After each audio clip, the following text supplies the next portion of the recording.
मैं दफ्तर की टूर पर मुंबई गया था। कंपनी का काम तो 2 दिन का ही था, पर मैंने बॉस से मुंबई में 1 दिन की छुट्टी बिताने की इजाजत ले ली थी।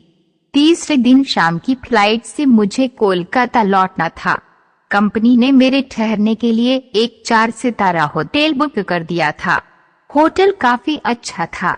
मैं चेक इन कर 10वीं मंजिल पर अपने कमरे की ओर गया। मेरा कमरा काफी बड़ा था। कमरे के दूसरे छोर पर शीशे के दरवाजे के उस पार लहरा रहा था अरब सागर। थोड़ी देर बाद ही मैं होटल की लॉबी में सोफे पर जा बैठा। मैंने वेटर से कॉफी लाने को कहा और एक मैगजीन उठाकर उसके पन्ने यूं ही तस्वीरें देखने के लिए पलटने लगा। थोड़ी देर में कॉफी आ गई तो मैंने चुस्की ली। तभी एक खूबसूरत लड़की मेरे बगल में आकर बैठी। वह अपने आप से कुछ बके जा रही थी। उसे देखकर कोई भी कह सकता था कि वह गुस्से में थी। मैंने थोड़ी हिम्मत जुटाकर उससे पूछा, कोई दिक्कत आपको? इससे क्या लेना देना, आप अपना काम कीजिए। उसने रूखा सा जवाब दिया। कुछ देर में उसका बड़बड़ाना बंद हो गया था। थोड़ी देर बाद मैंने ही दोबारा कहा, बगल में मैं कॉफी पी रहा हूँ और तुम ऐसे ही उदास बैठी हो, अच्छा नहीं लग रहा है। पर मैंने तुम कहा, तुम्हें बुरा लगा हो तो माफ करना। नहीं, मुझे कुछ भी बुरा नहीं लगा।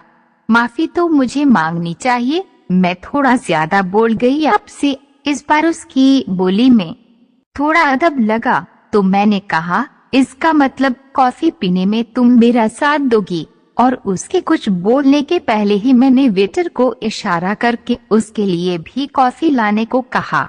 वह मेरी ओर देखकर मुस्कुराई।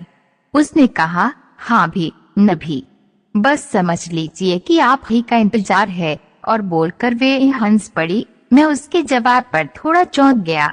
उसी समय वेटर कप लेने आया तो मुस्कुरा कर कुछ इशारा किया जो मैं नहीं समझ पाया था। मैंने लड़की से कहा, तुम्हारा मतलब? मैं कुछ समझा नहीं, सब कुछ यही जान लेंगे। क्यों न आराम से चलकर बातें करें? बोलकर वे खड़ी हो गई। फिर जब हम लिफ्ट में थे तब मैंने फिर पूछा, तुम गुस्से में क्यों थी? पहले रूम में चलें, फिर बातें होंगी। हम दोनों कमरे में आ गए थे। वह अपना बैग और मोबाइल फोन टेबल पर रखकर सोफे पर आराम से बैठ गई। मैंने फिर उससे पूछा कि शुरू में वह गुस्से में क्यों थी, तो जवाब मिला, इसी फ्लोर पर दूसरे छोर के रूम में एक बूढ़े ने मूड खराब कर दिया। वह कैसे बूढ़ा, 50 के ऊपर का होगा, मुझसे अननेचुरल डिमांड कर रहा था। उसने कहा कि इसके लिए मुझे एक्स्ट्रा पैसे देगा। ये मेरे लिए नामुमकिन बात थी और मैंने उसके पैसे भी फेंक दिए। मुझे तो उसकी बातें सुनकर एक जोर का झटका लगा और मुझे लॉबी में वेटर का इशारा समझ में आने लगा था। फिर भी उससे नाम पूछा तो वे उलटे मुझ से ही पूछ बैठी, आप मुंबई के तो नहीं लगते, आप यहाँ किस लिए आए हैं और मुझसे क्या चाहते हैं? मैं तो बस टाइम पास करना चाहता हूँ, कंपनी के काम से आया था, वह पूरा हो गया, अब जो मर्जी वह करूं। मुझे कल शाम की फ्लाइट से लौटना है। पर अपना नाम तो बताओ। मुझे कालगर्ल कहते हैं, वह तो मैं समझ सकता हूँ, फिर भी तुम्हारा नाम तो होगा। हर बार कालगर्ल कह कर तो नहीं पुकार सकता। लड़की दिलचस्प लगती हो। जी चाहता है कि तुमसे ढेर सारी बातें करूं। रात भर आप मुझे प्रिया नाम से पुकार सकते हैं, पर आप रात भर बातें करें या जो भी रेट तो वही होगा। पर बूढ़े वाली बात नहीं, पहले ही बोल देती हूँ। लड़की बोली। मैं भी अब उसे समझने लगा था। मुझे तो सिर्फ टाइम पास करना था और थोड़ा ऐसी लड़कियों के बारे में जानने की जिज्ञासा थी। मैंने उससे पूछा, कुछ कोल्ड ड्रिंक वगैरह मंगा लो।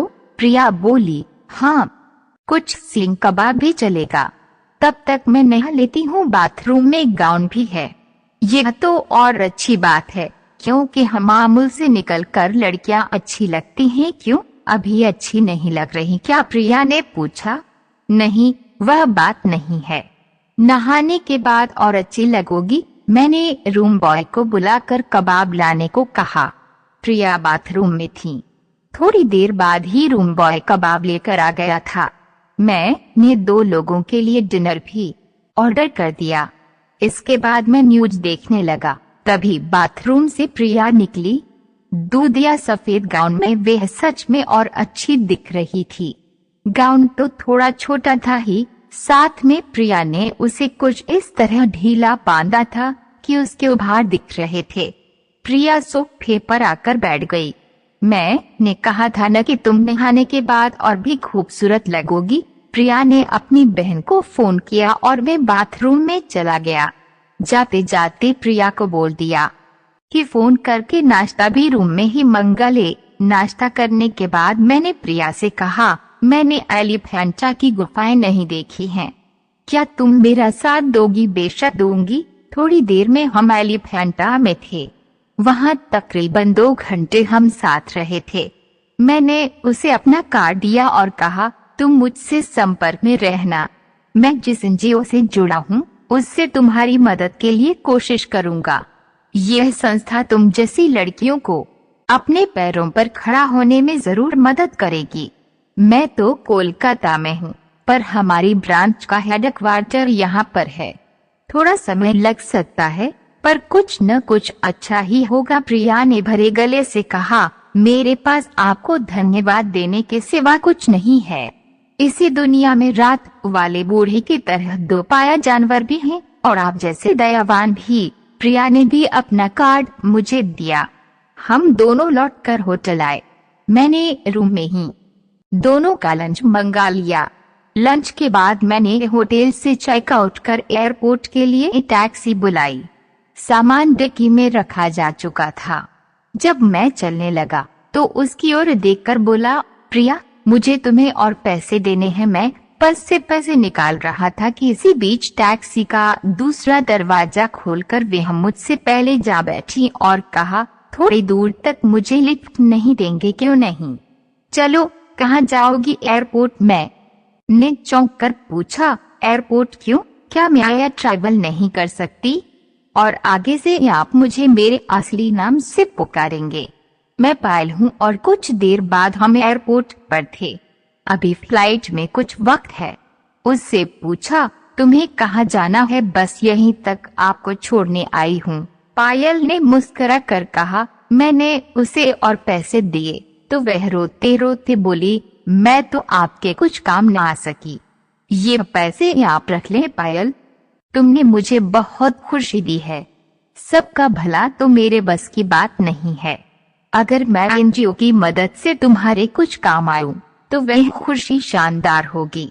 ये पैसे तुम मेरा आशीर्वाद समझकर रख लो। और मैं एयरपोर्ट के अंदर जाने लगा तो उसने झुककर मेरे पैरों को छुआ। उसकी आंखों से आंसू बह रहे थे, जिनकी 2 बूंदें मेरे पैरों पर भी गिरी। मैं कोलकाता पहुंचकर मुंबई और कोलकाता दोनों जगह के एनजीओ से लगातार पायल के लिए कोशिश करता रहा। बीच बीच में पायल से भी बात होती थी। तकरीबन 6 महीने बाद मुझे पता चला कि एनजीओ से पायल को कुछ पैसे ग्रांट हुए हैं और कुछ उन्होंने बैंक से कम ब्याज पर कर्ज दिलवाया है। एक दिन पायल का फोन आया। वह भराई आवाज में बोली, सर आपके पैर फिर छूने का जी कर रहा है। परसों मेरी दुकान का उद्घाटन है। यह सब आपकी वजह से हुआ है। आप आते तो दोनों बहनों को आपके पैर छूने का एक और मौका मिलता। इस बार तो मैं नहीं आ सकता, पर अगली बार जरूर मुंबई आऊंगा तो सबसे पहले तुम दोनों बहनों से मिलूंगा। आज मुझे पायल से बात करके बेशुमार खुशी का एहसास हो रहा है।